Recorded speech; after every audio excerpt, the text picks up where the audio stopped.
यस्त्वात्मरतिरेव स्यात् आत्मतृप्तश्च मानवः आत्मन्येव च सन्तुष्टः तस्य कार्यं न विद्यते।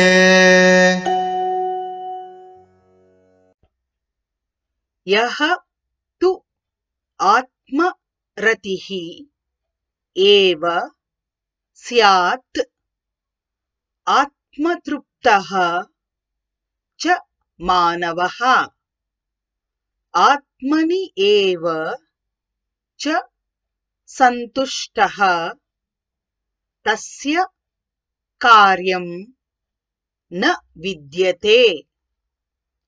यस्त्वात्मरतिरेव स्यात्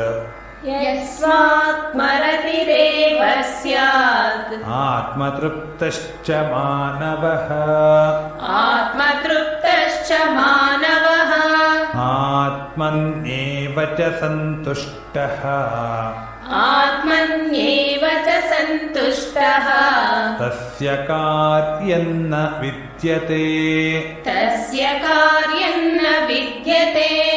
यस्त्वात्मरतिरेव स्यादात्मतृप्तश्च मानवः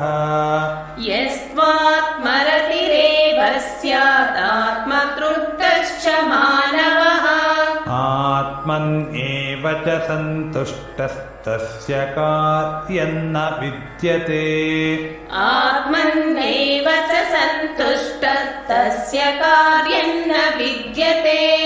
यस्त्वात्मरतिरेव स्यादात्मतृप्तश्च मानवः आत्मन्येव च सन्तुष्टस्तस्य कार्यं न विद्यते।